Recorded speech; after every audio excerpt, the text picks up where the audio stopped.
Hoje nós vamos falar sobre frações. A ideia de frações é muito antiga. Na antiguidade, os mesopotâmicos usavam a fração para calcular, por exemplo, um pedaço do terreno que estavam vendendo. Eles usavam uma corda como um tamanho padrão para medir o comprimento do terreno, mas às vezes sobrava um pedaço que não era do tamanho daquela corda. Daí surgiu a ideia da fração. Então, aqui nós temos um exemplo de fração. Eu peguei um inteiro e dividi esse inteiro em duas partes iguais. Dessas duas partes eu considerei ou eu pintei uma parte. Então, eu vou representar o que eu fiz por um número fracionário. Então, aqui eu tenho 1/2. O traço representa a ideia de divisão. Embaixo do traço está o número 2. O número que vem embaixo do traço é chamado de denominador e ele indica em quantas partes iguais foi dividido o inteiro. Acima do traço eu tenho o número 1. Ele representa a parte que eu pintei. Esse número acima do traço é chamado de numerador. Então, ele vai indicar quantas partes eu considerei, eu pintei, eu usei de uma fração dada. Temos a leitura de frações. Vocês já viram isso no 4º ano. Então, nós temos aqui os denominadores de 2 até o 9, nós vamos ler o numerador e o denominador na forma do número ordinal. Então, eu tenho 3/5, por exemplo, 2/7, 4/8, 3/9. Quando a fração tiver denominador 10, 100 ou 1000, elas são chamadas de decimais. Então, eu leio 4/10, 20 centésimos, 18 milésimos. E se o denominador for de 11 em diante, eu vou ler o numerador 8, 20 avos. O denominador será acrescentada a palavra avos, que significa divisão em partes iguais.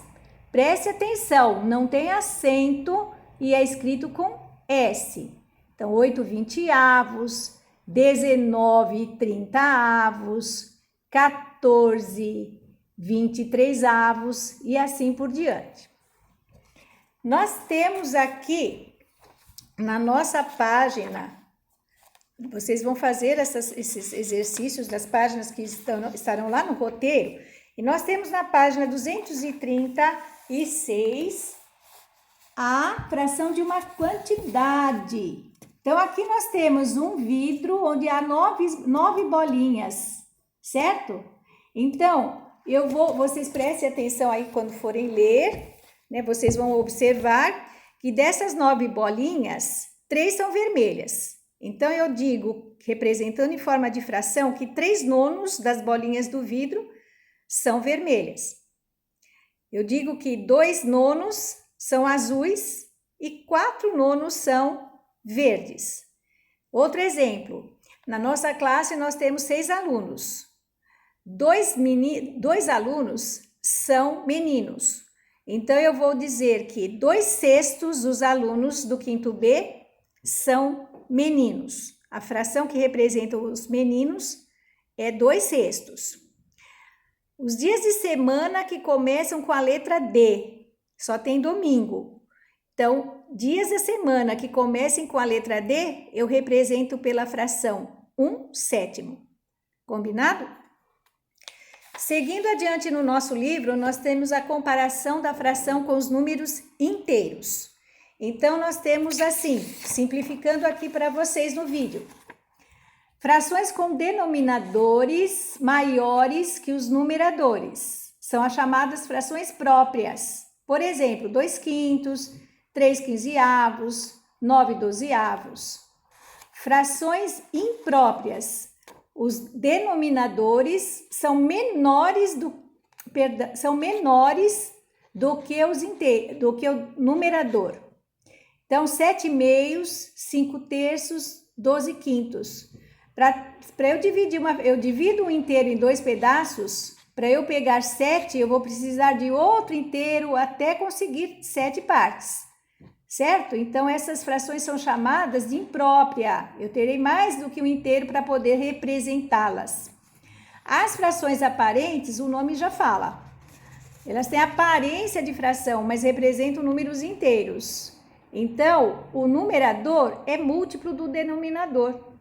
6/3. 6 dividido por 3 dá 2 inteiros.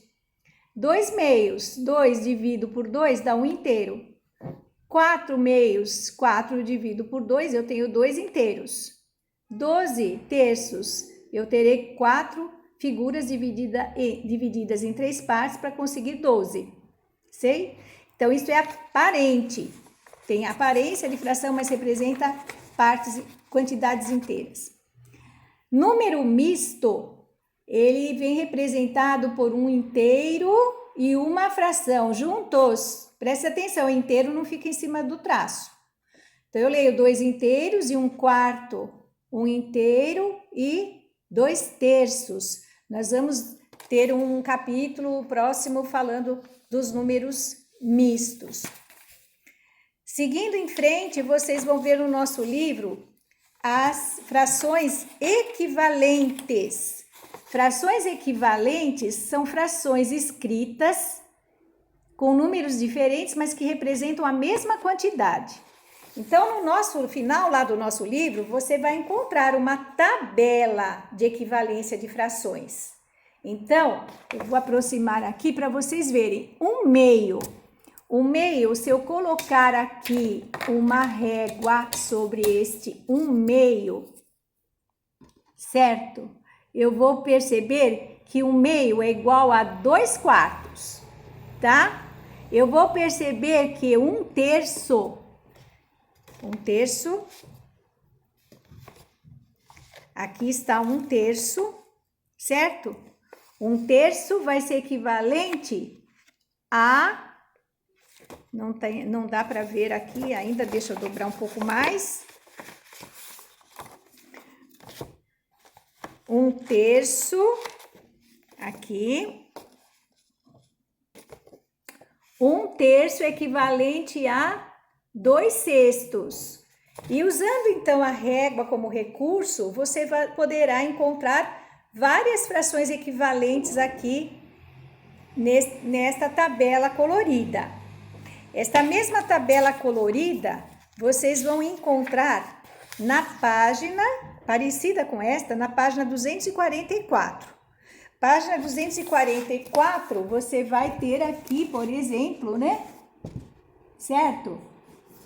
Vocês estão vendo aqui nela aqui, 1/3 equivale a 2/6 e a 4/12. Certo?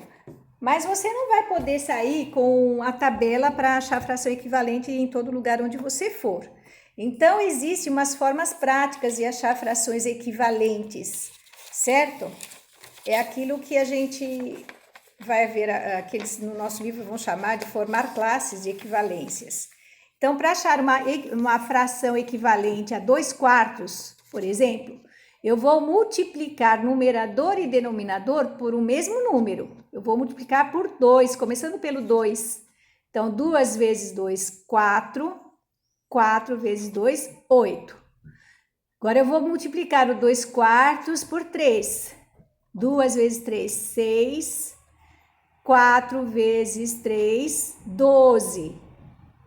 E vai infinitamente podendo se fazer a multiplicação.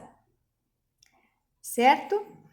Mas fica esperto, de repente aparece uma fração escrita com números maiores, tá? Numerador e denominador de números maiores, e eu vou poder, em vez de multiplicar, eu vou dividir. Quer dizer, eu vou escrever uma fração de uma forma mais simples, com números menores, para ficar mais fácil de trabalhar.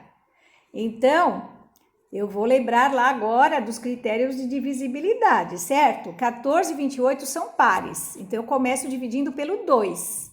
Eu vou achar 14 dividir por 2 deu 7, 28 dividido por 2 deu 14. 7 14avos, estão os dois na tabuada do 7, certo? Vou dividir por 7, então, 7 dividir por 7, achei o 1, 14 dividir por 7, encontrei o 2. Agora, 1/2, eu não consigo dividir mais, tá? Já são os números menores desta fração aqui, olha, são equivalentes, e olha como é bom trabalhar com 1/2 do que com 14 28avos, né? Então, quando eu chego numa fração onde eu não posso mais fazer divisão, eu chamo esta fração de fração irredutível. É aquela que não dá mais para eu dividir.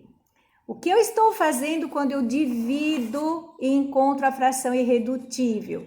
Eu estou simplificando a fração. Então, simplificar uma fração é fazer a divisão dos seus termos por um mesmo número até encontrar essa fração escrita numa forma menor, em uma forma simples, mais fácil de se trabalhar. Pelo roteiro e pelo livro, vocês vão obter tudo isso que eu falei. Eu quero essas atividades feitas nesta semana, não é para haver atraso. Vocês façam as suas atividades e qualquer dúvida vocês coloquem na agenda. Não vou esperar crianças que se atrasam para fazer atividades. Na próxima semana, nós vamos continuar, nós vamos dar sequência ao estudo das frações. Bom estudo!